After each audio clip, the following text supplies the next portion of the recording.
Hold tight. Hold on to your hats, boys. Libers. Hello, good evening, and welcome to another episode of the Wednesday Week. Just what the flipping Nora are you all lot doing? I'm still in there. I'm still right behind him. It was just a very well thought out tactical plan by Danny. I want to go! I can literally feel the steam coming out your ears. So it's like a fun little post-game snack. The Wednesday Week! Hello, good evening, and welcome to a very special episode of the Wednesday Week, a very special edition of Hello from the Other Side, because for some reason we've decided to go live tonight. I've got Stevie, and joining me from the SU Way, sorry, Ollie. Sheffield United Way. The Sheffield United Way in...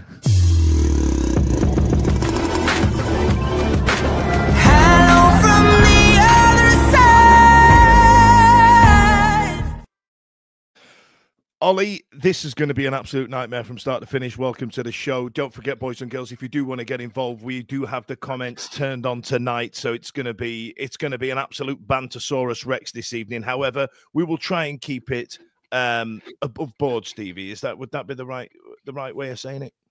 Appropriate. Appropriate is. I think appropriate is we're a family show, even though every now and again the F-bomb might slip in. Yeah. We're here for a good time, and we don't want HR involved in any way, shape, or form tonight, please. Oh shit! Yeah, that's just you.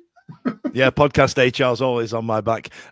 Listen, Ollie, welcome to the show, pal. I tell you what, first question's got to be: how are you feeling? What's the is it one of them where you've got better stuff to worry about than stick a local derby right in the middle of what could potentially be a promotion season? Yeah, I mean, it's one of those seasons where every time United play Wednesday, anybody who knows me will know I do the same thing consistently. Tell you what, lads, shall we just shake hands now? Not bother playing it. We'll take a draw. Everybody goes away. We'll run off and we'll take it. And yet all of a sudden I found myself this week going, if we take a draw, we'll be behind Burnley come Sunday night. If we take a draw, we're going to be going in third. What do we do? So, yeah, it's a really bizarre time to be playing such a big game, but I have to admit, I feel it in my tummy. It even started sort of Monday afternoon. I walked into work and I just thought, oh, God, not this week. yeah. All of a sudden, I've had a week from hell. It's all accumulated at the wrong time. But like, there is part of those, there's part of Sheffield. There's those lads and those mums and dads that puff the chest out and beat the chest and look for the derby straight away. And you're like, yes, come on, that's it. This is what we want. And then you get the other ones that go, listen, let's just take a draw. Let's just shake hands. Let's move on. And then, yeah, I'm kind of agnostic to it. I'm a little bit. Oh God, but there's an element of this being our last big hurrah of the season. We've had a mid-table season. It's been a relatively successful season based on where we finished last year, right? So, there must be a part of you that's thinking, Christ, they might want it more. They've got nothing else to worry about. Whereas you've still got to leave some in the tank to stave off Burnley.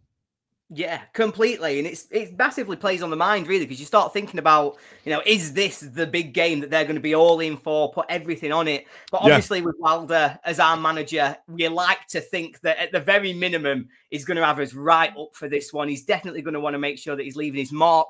I don't think he's going to let us put our guard down. To be honest, I looked a little bit at the team selection and the performance that we put in on Tuesday.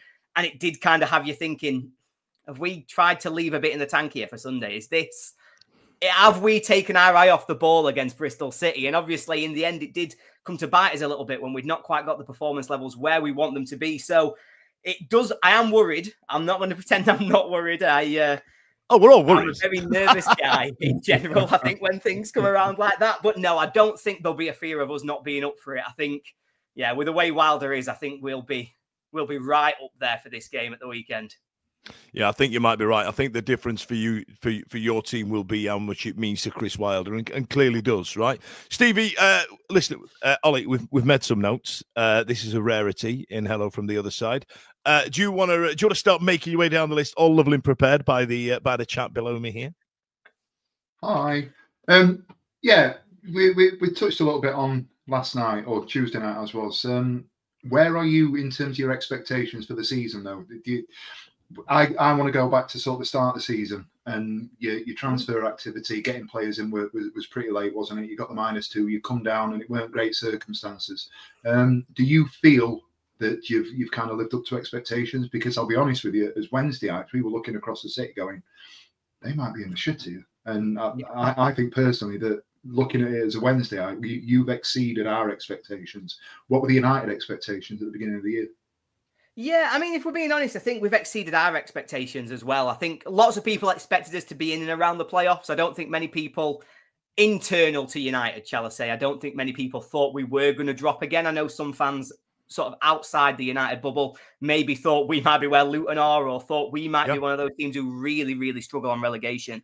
But for me, it's been a massive overperformance. You know, you get tired of saying it, and I sound like an absolute idiot, but you know, to be at this stage and, you know, factoring in the -2, we've earned the same number of points so far this season as Leeds. We have earned the right to say that we're up there as one of the best teams in the championship this season. And I just didn't expect it whatsoever. I really thought we were going to struggle. You know, I like to put my cards on the table early with who I am. I had very little faith that Wilder was going to be the man to turn this around. I really didn't think he was going to be the person who could rebuild a club from the position we were in this time last year, because it was embarrassing. I'd fallen out with just about everything to do with United. So to be sat here excited for the season, excited for where we're going, I think it's been an incredible job for us to be where we are. But for the first time, I went on The Sportsman on Monday and they said to me, "Oh, you're going to get promoted." And all season I've gone, "Nope, I don't think we will. Nope, I don't think we will." Of course, on Monday, I, like the idiot that I am, went, "Yes, this is the time." What am I doing? Let's talk about Chris Wilder, because you know I think it was very much an appointment that maybe he'd be able to keep you in the Premier League, and if he doesn't, you know, we've got a decent manager who's proven it at that level. And I mentioned this with your colleague Chad earlier on in the week, where I spoke about, is Wilder, let's say, you know, let's cards on table. Looking like you're going to get promoted. Looks like you're going to be in the mix. If you do get promoted, is Chris Wilder the type of manager, and I use the term spit and sawdust manager, to keep you up in the Premier League, or is he a bit archaic when it comes to taking a step up? I'd love to hear your thoughts on it.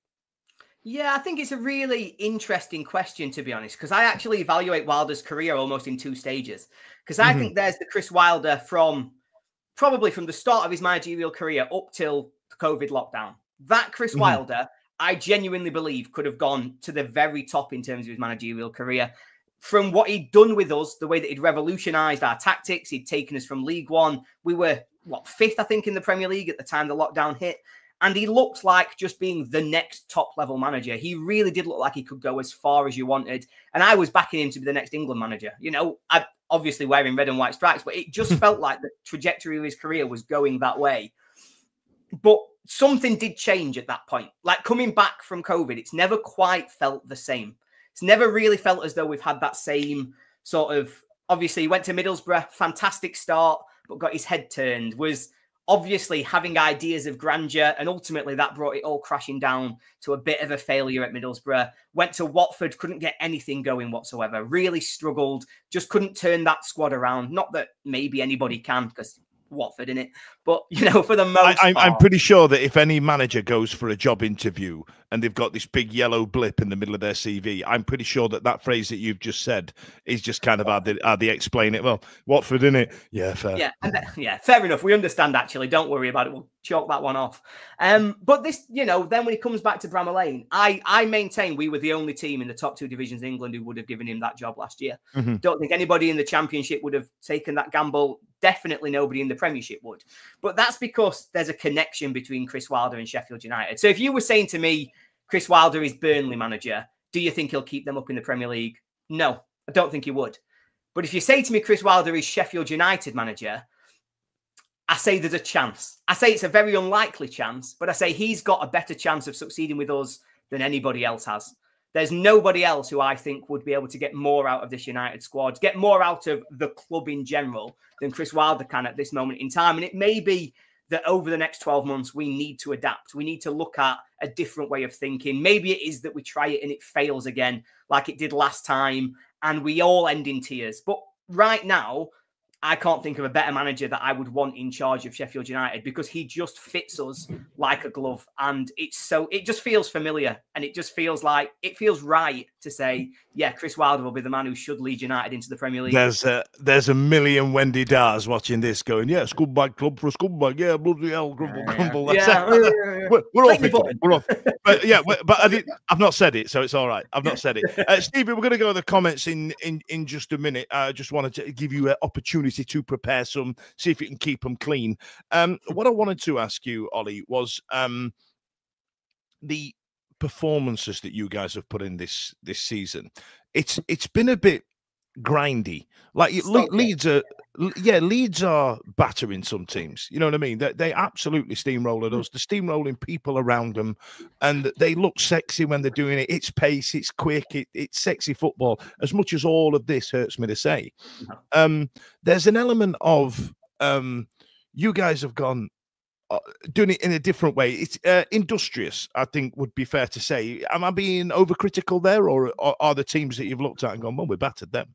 Yeah, I mean, to be honest with you, you look at some of the stats this season, and I think what will emphasise your point better than any other point I can make is Sheffield Wednesday have scored more goals than Sheffield United in the Championship this season so far. That just upsets me.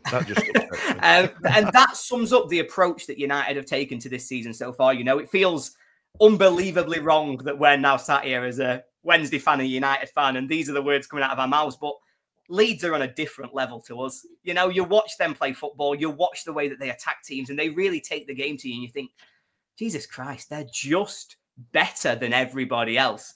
Whereas United, to Jay's point, are a little bit dull sometimes. We do win games, generally speaking, by 1 goal.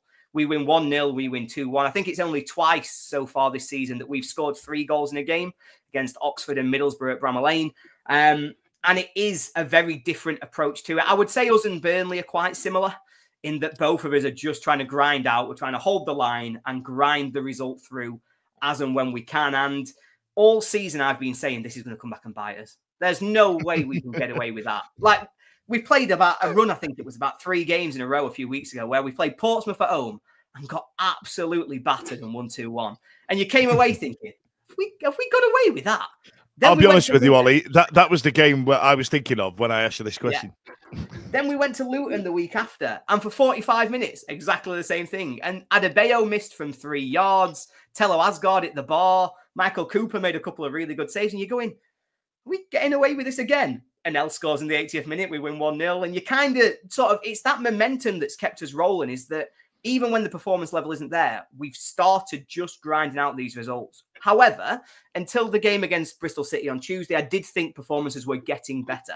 Felt like, the investment we put into the squad in January really started to click. We felt as though we got a really consistent starting 11. And when all our key players are fit, like Vinicius Souza, Gustavo Harmer, we can play some really lovely football. And so I'm just really hoping that on Sunday, they are fit to start this game and they are able to take us forward, because even against Leeds at Bramall Lane, for 45 minutes, we were really good. Like, we really took the game to them, really got on top of them and penned them back, probably like no other team this has this season. So we got it in us to be good. We just have been quite dull sometimes. I wouldn't expect a classic on Sunday, I have to admit. They never are, apart from the violence. And if we see, you know, what the last couple of minutes against Bristol City that you guys pulled out, I think we might see a bit more of that. Stevie, let's go to the comments. What are the mans saying? The dads. And bear in mind, Ollie mentioned earlier that the button that I've got, I do have a dad banter alert button. Just for the dad banter ready. So if anybody's written something about boxing / bouncing day massacre, somebody's written, get that on Honours board. It's coming. It's coming. We're pretty safe from those at the moment. Yeah, we've got some typical ones. It wouldn't be a derby, and we wouldn't have mentioned managers without mentioning our good old friend Gary Megson. So Craig Haywood's been on. As much as I love Danny, I think he means I'd have Mego on the bench Sunday. Wilder versus Megson would have been fun. Get your cliches in. Grenna Woods back at Cop. All that. Yeah. Interestingly, Jay's been on again. This is the least nervous I've felt for a derby. We ain't got as much to lose as you all. I think you know what I mean. I think that's probably what it is. Sorry, Stevie, I cut you off. Carry on. No, you're fine, mate. You're fine. It's an interesting point just on that one though.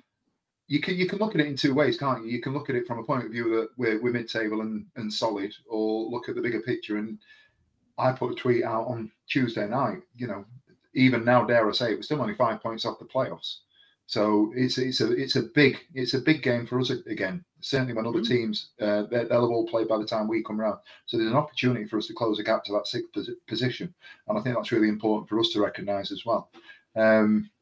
And just on that point, Gary Fox has sort of said, if we win this, we could be very much back in the mix.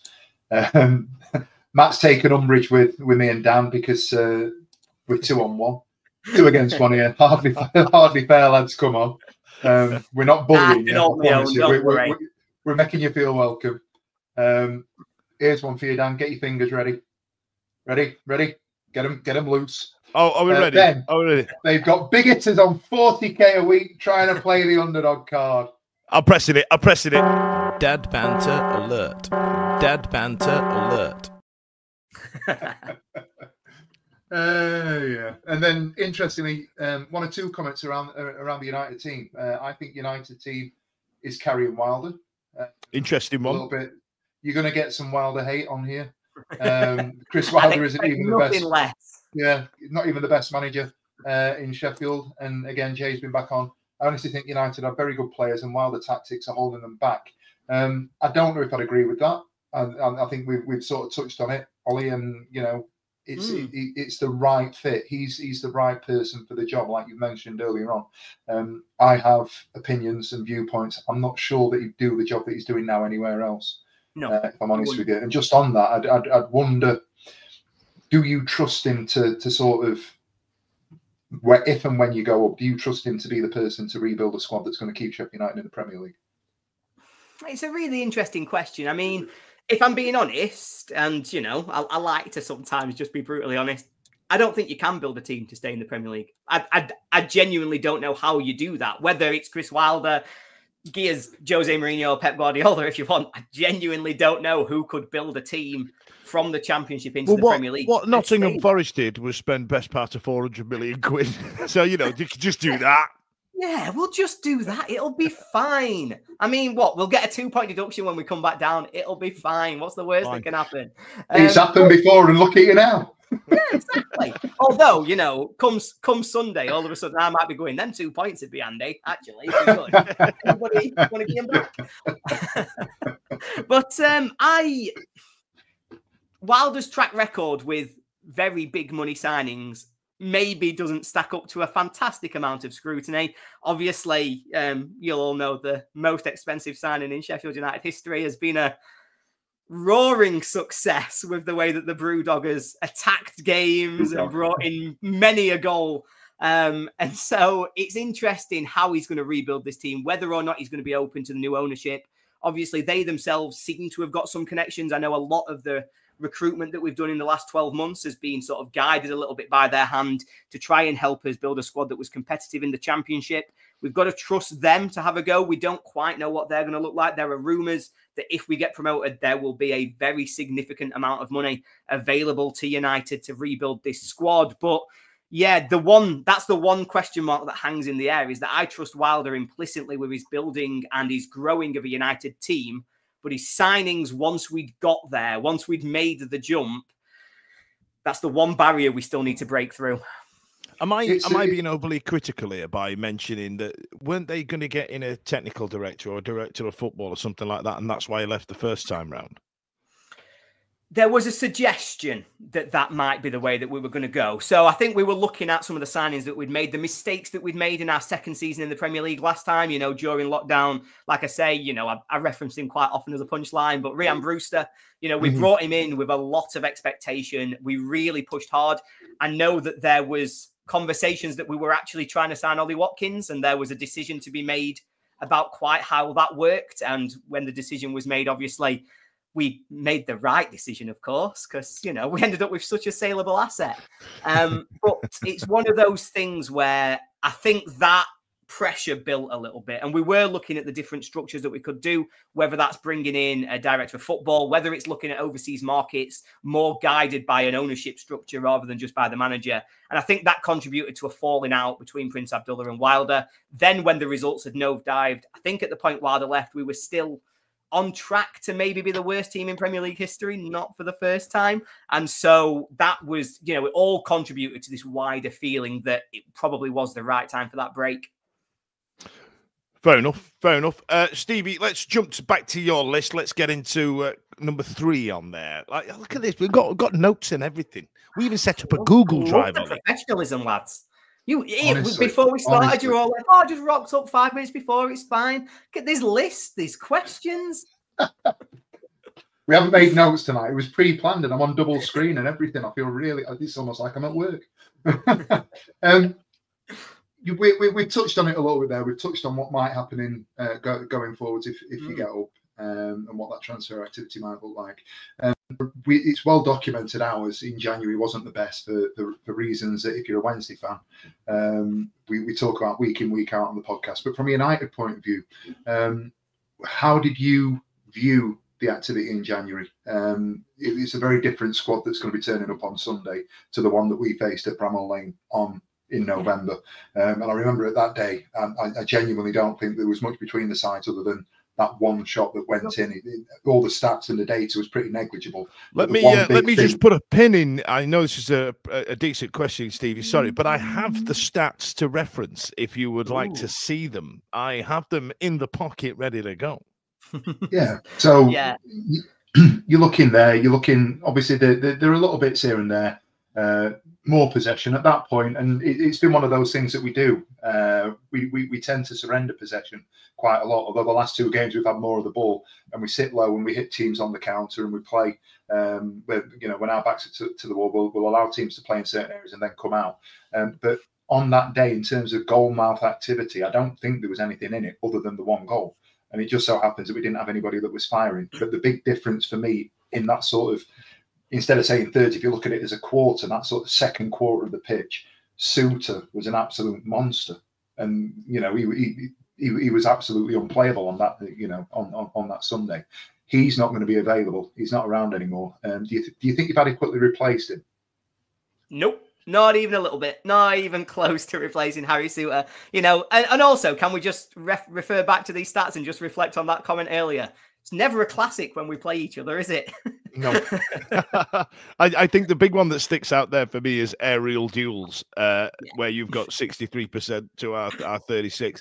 And I'd love to know what percentage of those 63% were specifically Harry Suter. Yeah, at least. I'm going at least sort of half of United's overall percentage is just Harry Suter and his massive bombs.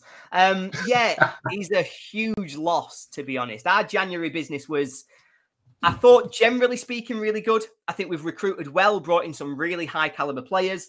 Obviously, some of them are going to take more time to fit into the team than others. But the one big failing for me from what we've done in January is we never replaced Harry Suter. We went into, Boxing Day, he does his ACL. We know he's out for the season. So from January the 1st, the only position that I was bothered about United signing was a centre-half. I said it from the start of the window, we've got to replace Harry Suter. I did a video about this where we were looking at some of the stats. When Harry Suter played alongside either Jack Robinson or Anel, United conceded an average 0.3 goals per game. So when he played, we conceded 1 in every 3 games that we played. Without him, when it's Jack Robinson and Anel, we concede more like 1.3 goals per game. So we're conceding consistently every week, more likely to let 2 in. Obviously, we've had a couple of aberrations, such as the game against Hull at home, but it's just so much less secure in terms of our defensive ability. I've also noted that I was on one of the other channels yesterday and we talked a lot about what scares me most, like which Wednesday player am I most afraid of. And they laughed at me a little bit, but my answer was Michael Smith. He's the player that genuinely terrifies me. And the reason for that is that at Bramall Lane United, there was, I think you'd probably agree that there's one moment of quality in the entire game. And it's Gustavo Harmer sending Barry Bannon for an hot dog and then passing it through for Tyrese Campbell. It's the only moment in 90 minutes where anybody did anything that really stood out. However, there was a moment where you'd just done the subs. You'd brought on, I think you took Ugbo off, brought on Michael Smith.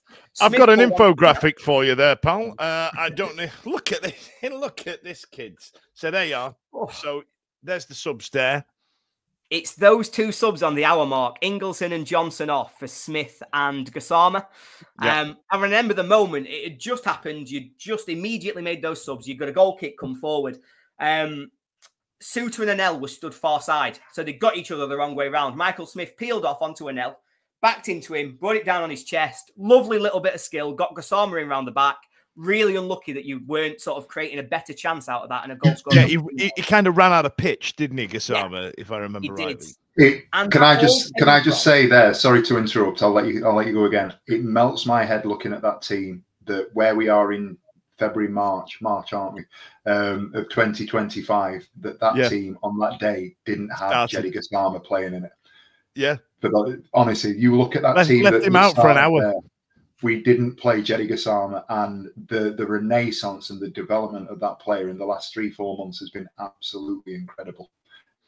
We will get into it. I've no doubt that we'll talk about threats and danger players and so forth. But so just from back a to Michael Smith. Looking at that.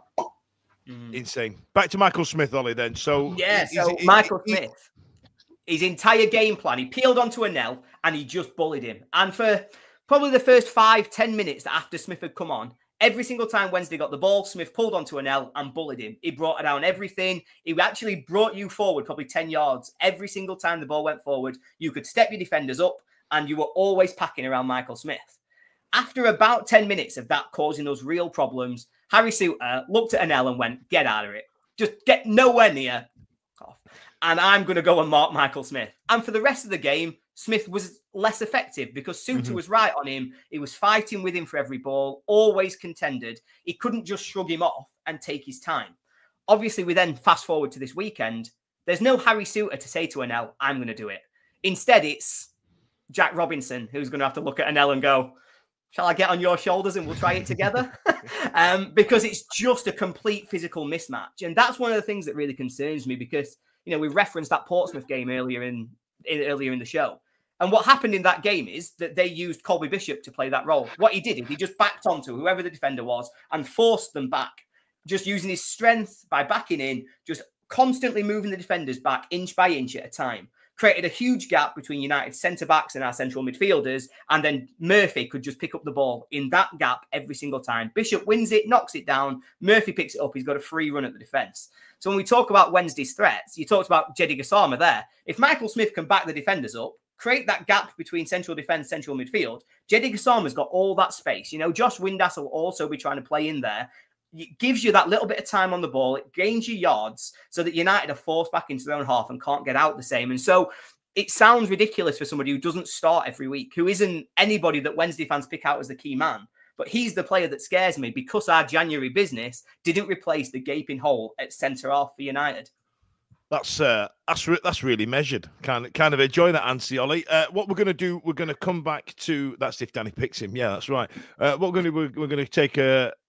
I'm going to say we're going to take a break. We're going to still record, but this is for the people listening in the car because we got referred to as if we don't announce the break's coming, it's jarring. So that word has stuck with me for a while. So here's a video of my mate Ash dancing to denote we're going to take an advert break.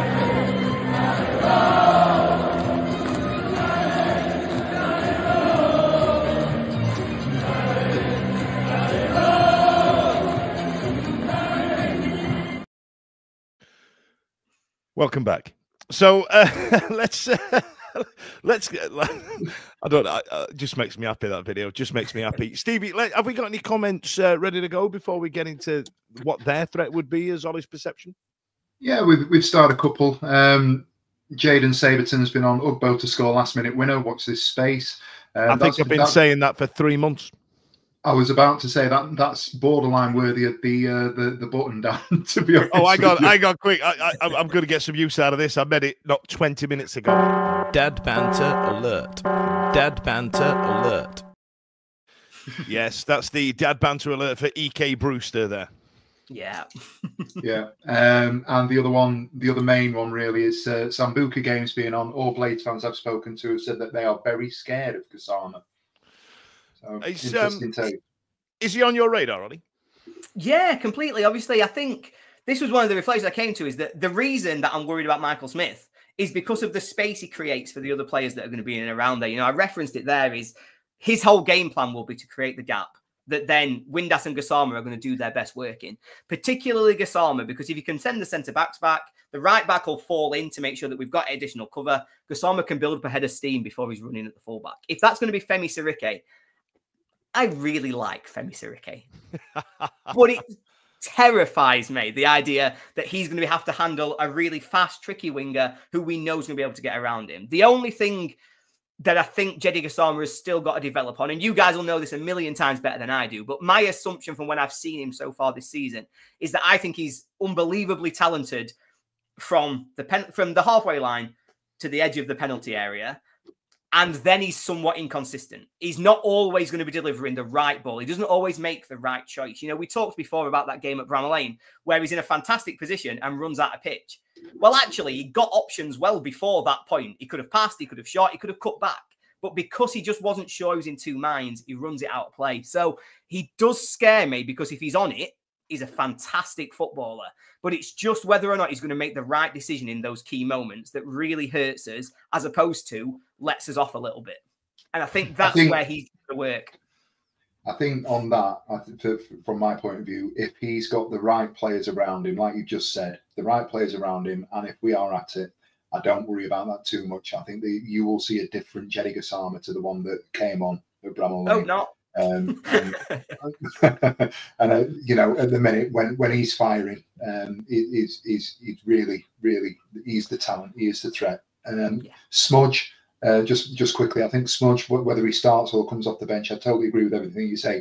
He's the pivot, he's the focal point up top that we're going to look to obviously upset, drag you about, dare I say, shithouse you a little bit, but he's going to be the person that facilitates everything else happening. But you know, our threats are there.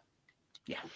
Tell you what, Stevie, we're getting measured questions from the watchers. So if you want to bash Jay's most recent comment up, see what Ollie's got to say about that. Is that this one? We're playing a lot better than when we played each other earlier in the season. Have United improved? In some ways, yes, and in some ways, no. You know, I've talked about that threat there. At centre-half and defensively, we're a much worse team than we were at the start of the season. We went on that ridiculous run where I think we were almost matching Burnley goal for goal at one point, where we just weren't conceding chances. As soon as we went 1-0 up, we could shut a game down. And that's exactly what we saw in the reverse fixture at Bramall Lane. We went 1-0 up, we shut the game down. Yeah. Right now, we try to do that, but we are much less capable of being able to. As you saw against Bristol City, when the going really was pushing against us, we were really getting that pressure. We were getting hurt a lot more. We're conceding a lot more goals. What United are better at now than we've been at any other point in the season is creating chances and scoring goals. You know, one of the things that excites me most about the weekend is the idea of that makeshift back four with Max Lowe playing left centre-back and Tyrese Campbell just making those runs, because he's so intelligent. And it does feel as though we've got our attacking structure right, where earlier in the season, we didn't really quite know how to get the most out of the players we've got. Obviously, there's improved quality as well. Ben Brereton Diaz is just so consistent, such a good player, so dangerous in terms of creating chances off that right wing, that I think going forwards, we're a much better team to the one that you saw at Bramall Lane. Defensively, I think we are a little bit weaker. And so it's almost a little bit of a trade-off that we've seen from United through the season. 5-5 Kevin Keegan result incoming. Incoming. That's what's happening. All right. So from your perception to us, you just briefly touched upon it then. Who have we got to keep an eye out for?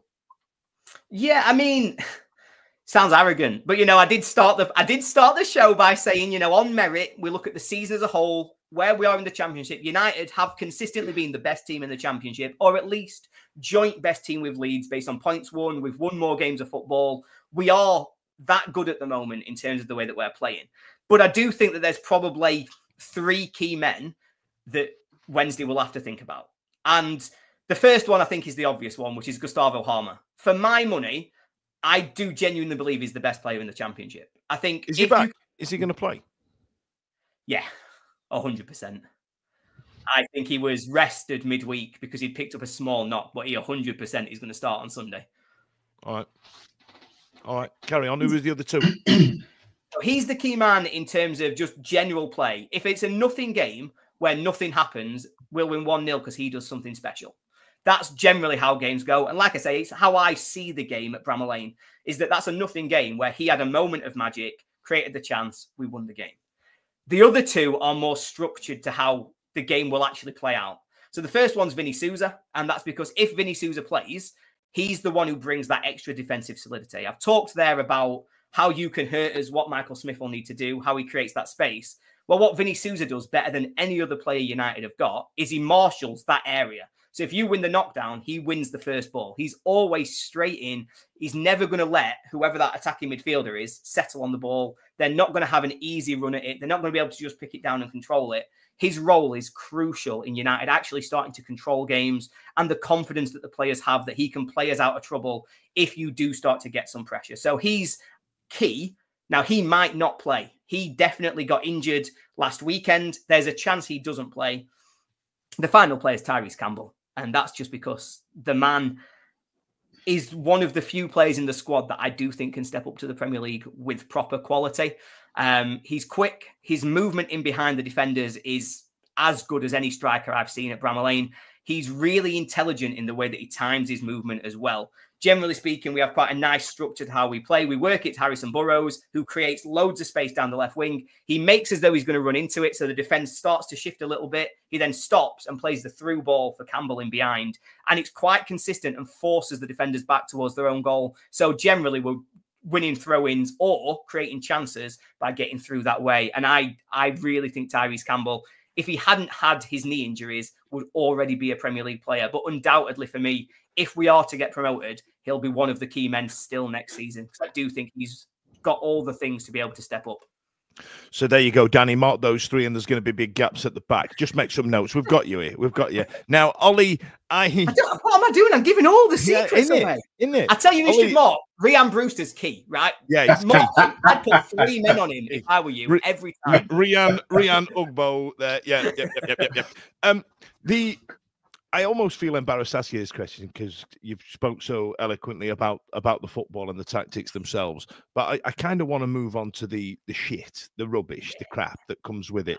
And I was saying to your colleague Chad that I feel like there's an element of, because we're all from the same city and we're all knocking about with each other, 80, 95% of the time, where a lot of our fans kind of act in a way that they think they should act because it's the derby. Do you know what I mean? And it's got it on both sides and stuff like that.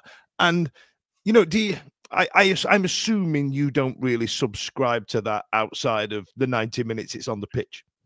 No, it doesn't. I'll be honest, mainly because I'll pretend it's from altruistic. It's because I'm a really nice guy. I think you'll find if you meet me, I'm just really lovely. Everybody says so. They're like, oh my God, great Ollie. Yeah, love to see him again. But the reality is that I'm just so scared of it coming back to bite me on the arse that I'd rather not. It's the fear that really drives every decision I make. It's that kind of, somebody walks in the office, I'm like, oh no, don't do it. Don't do it. So what does the Steel City Derby mean to you then? Does it have does it have something inside you? I mean, you're a lot younger than Stevie and I, and you've probably not seen as many as we have. So what are your most recent memories must be quite good. Yeah, obviously, I mean, apart from the actual quality on show in terms of the games, I mean... Oh, yeah, the football's trash. For me, I suppose there's different ways of thinking about it. Obviously, as I was growing up, I was born in the 90s, so kid in the noughties. And my overarching memory of all Sheffield derbies, actually, to be honest, obviously there's one more recent, which is probably my best, or at least one I've got of my finger on the memories. button, Ollie. I've got my finger on the button. I'm not saying anymore, I promise. But that's probably my best memory in football. But actually a memory that sticks with me forever is you showed the goal actually earlier on, and begrudgingly through gritted teeth, I will say it's probably one of the best goals I've seen at Bramall Lane. It's the day that you beat us 2-1. Tud Guy obviously rifled the one. And it's an absolute beauty of a goal. And the reason that sticks with me forever as one of my big memories is I go to football every week with my dad. We go as a family. We've gone since I was 5. So 25 years now I've been going to watch United, sit in the same seat, surrounded by the same people. But that day, my sister couldn't go. She was on holiday with a boyfriend who's a Wednesday fan. And so my mum, we'd lost the game. My dad were fuming, absolutely kicking off. Like, oh, bloody hell, can't believe we've gone and done that. Absolutely fuming. Now, anybody who remembers the game, it snowed. The weather had been horrendous. It was really bad. And as we were walking back to the car, my friend had come to the game instead of my sister. And so we kind of backed off because we're like, oh, God, don't get in Dad's way, because I don't think he's going to speak to anybody for a week. Like, just don't get him in the way. Don't everyone stay quiet and back off. And we get to the corner of just opposite Bramall Lane. And as they go around the corner, my dad's legs went under him. He stepped on the ice and absolutely stacked it. He just went absolutely flying. So he was in a foul mood. He'd done nothing but rant for 5 minutes. He'd fallen over and properly, like, you can see that someone has hurt themselves, but ain't quite sure what to do about it. And in that moment, while he's on the floor, potentially in pain, my mum just broke down in laughing, turned behind us, put through all the tension of the day, and went, oh, he might have broke his arm, and creased. And then all three of us just like collectively are stood like hanging onto the wall, trying not to just break in front of my dad while he's clearly fuming. And I tell you what, my head would have gone. If I'd have been your dad, you'd have all been in an orphanage by the end of the day. I'd have been, nah, you can go home, man. I'm done with you. He was absolutely fuming. Even when it comes up now, like it comes up all the time because we'll never let him forget it. But it's that kind of thing, I think, that sums the game up more than anything else. Is that kind of the reason we go and watch football is I go because I want to go with my dad. I want to go and watch and have those moments that we're all celebrating together. And this derby, more than anything else, brings the moments out in everybody. And it really reminds you of actually what the connection is to United, because we've been in the Premier League obviously quite a bit recently. We've played all those big teams. We've played Arsenal away. I've seen us score an 80th minute equaliser to draw 1-1 at the Emirates. I've been to Tottenham when we've had a goal disallowed for someone's big toe being slightly too long. We've had all those moments. The VAR not being turned on. None of them mean anything compared to this. Like, this is where you really start to stick it out. And this is where it really hits you. Like, you wake up on, like I woke up on Wednesday morning and immediately my first thought was, oh, God, is it Sunday? Oh, I'm going to be sick. And it's just that kind of feeling that really gets you. And so, yeah, it's a long-winded way of saying I love and hate it in equal measure, because all the feelings are horrible. Losing, it's the worst feeling in the world, but it reminds you what you're actually going to watch football about and what it means to everybody. And so, yeah, it's a weird feeling. Stevie, I tell you what, you can have last knockings on this if you want to chuck some comments up or ask a question. You know what I mean? Ollie spoke that well. We don't need to drag information out of him. Sometimes, Ollie, these are an absolute bloody nightmare. You're like, how do you think you're going to get on Saturday? Yeah, we'll do all right. Yeah, cool. Brilliant. Be all right. I can do that if you want. Sorry, next question. I'll flat bat it. No, you're covering loads, mate. Honestly. Making my life so easy at the minute, to be fair to be.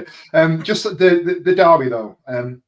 I'm a huge sort of proponent of derbies in Sheffield. I've got a real opinion in terms of where our rivalry should sit, and I don't know how it sort of transcends to other people. But are you the kind of fan that would want a competitive rivalry between the two Sheffield clubs, or are you that kind of person that goes, Wednesday need to lose every week, and I'd like to see United top of the league, and I'm laughing at everything. I look. The first thing I do is I look at the results of the opposition rather than looking at our own, because I want to see how badly they've done. Me personally, I would always like to see Sheffield Wednesday finish top, Sheffield United finish second, and us taking 6 points off you. I think it's healthy for the city. I think it's good for Sheffield. My utopia is that. I'll be honest with you. I'll be honest with you, Steve A. My memories of Wednesday United being together at the top of the league are probably a little bit different to yours. Yeah. That's the utopia. That's what I'd want. You're getting one of these, Stevie. Stevie, you're getting one of these. You're getting one. Dad banter alert. Dad banter alert. He's hooking me. No, it's a really interesting one because when United are good, it doesn't matter. When United are good, it genuinely doesn't matter what Wednesday are doing. It's one of those things where it's an afterthought. You kind of, somebody will tell you the score in the pub and you kind of go, oh, cool. Like, it don't make any difference to you because you're like, well, we've won today, so I don't care. Yeah. When we're rubbish, that's when it matters. You know, those seasons in League One when we were stuck there and it was just awful. Every week you were kind of going and we're going, oh, we're going to lose to Bury. Are we really going to get stuffed at home by Shrewsbury? Is this what football is now? And then you'd go home, turn on Radio Sheffield, and you go, "Oh, they're going to go to the playoff final. Are they brilliant? Yeah, of course, yeah, whatever." And it's very much that kind of thing. That's where it becomes important. I think a lot of United fans and fans of football in general obviously go really in on the hatred of the rivalry. They're always wanting to say, like, "I'd rather they were just nowhere near." Ultimately, for me, I want there to be the opportunity for a rivalry in Sheffield. I always want us to be better than Wednesday. I'm not going to pretend otherwise. Like, my dream scenario is that every time United are really good, if Wednesday could just be 12th, finish 12th in the Championship every season from now on, and we'll finish sort of up and down between the Championship and the Premier League as we do, that works. I'm happy enough with that arrangement. I wouldn't wish it on you to be like, oh yeah, send them to non-league and let's forget all about them, because it does take something away from what football is and from what it means. But also, you referenced it before, Dan, where we all live in this city. Like I referenced before, my sister's old partner was a Wednesday fan. During those seasons, post-COVID, when Chansiri was just throwing it away, like it just felt like he was running the club to absolutely nowhere. It got to a point where he would say, I'm not going to go. Like, I don't know. Like the apathy had hit in, and people who cared about football as much as anything else in their life, who would follow it home and away, were suddenly going, they're just putting me off. I just don't want to go because this is ruining it for me.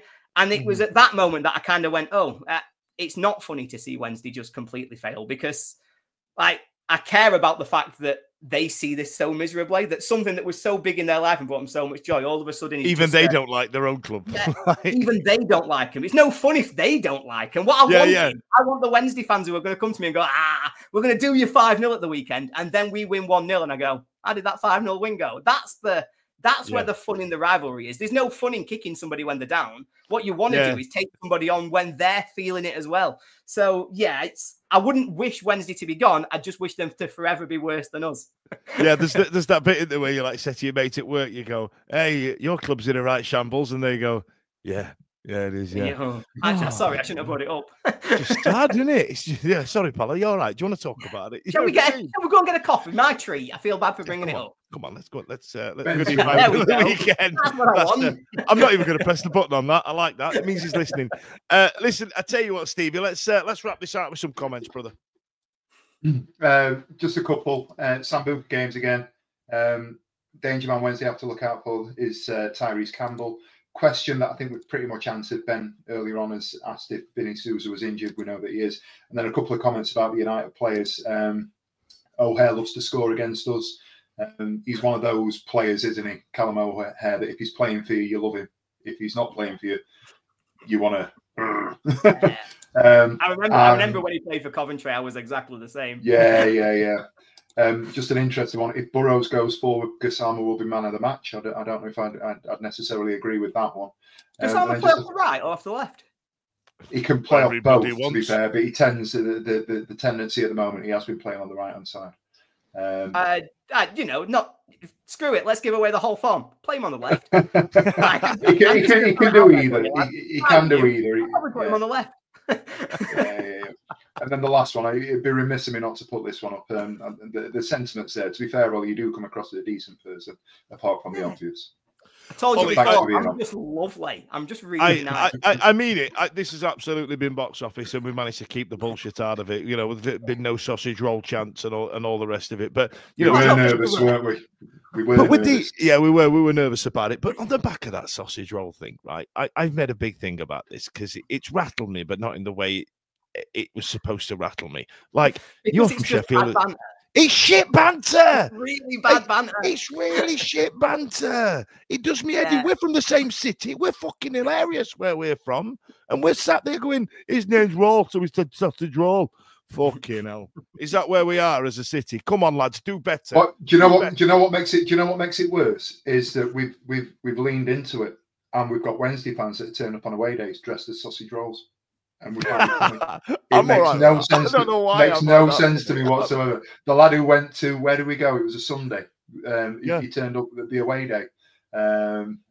Forgive me, I can't remember where it was. He's turned up. He made that. He made Twitter, didn't he? Dressed as a sausage roll. Sausage roll. Ollie, listen, I truly wish you a great weekend. Apart from Sunday, you know, fuck you, grumble, grumble. But it's been an absolute pleasure to talk to you. Down the line, pal. Predictions. And Predictions. Are we gonna stitch him up online? Are we? Predictions. What are you saying? You know what it is? This is because when we started, I said on Monday, United are going to get promoted, and then immediately we performed like that on Tuesday, and it went right down. And so he's setting me up now. He's like, he's a jinx. We know he's a jinx. Get him on camera. Get Jonah on. Get him on. Preston away it was. The sausage roll was Preston away. Cheers, Beth. Thank you. Go on, Ollie. What are you saying? I think United are a better team than Wednesday. I think ultimately the season proves that. I think United have got a better resilience. I think Wednesday's home form, is the second worst in the league. It's just really bad in terms of when they've been able to pick up those results. United have won 5 in a row away from home. We've got the best away record in the league. I do think that United will win this game. I think United are going to win 2-0 is what my prediction is. And clip it, show it, and laugh at me on Monday. clip that. And just say random scores, quick, Stevie, so I can. 2-0, 1-0. It could be 3. I don't know. 8-7 Wednesday. Yeah. Ollie, stay on the line, pal, and we'll see you after this. Every week, live from 8 p.m. It's the Wednesday week, bringing you football analysis. He came in. I think he scored a goal. Bringing you banter. Yeah. Bringing you responsible life hacks. Met you wonderful souls at 10 a.m. for some shots. The Wednesday week. 1, 2, 3, 4 live. Available on all social medias. Obviously, this goes out on YouTube and as well as all the other social media out there, podcasts, etc. The Wednesday week 24-25 season. Join us. Put on your podcast.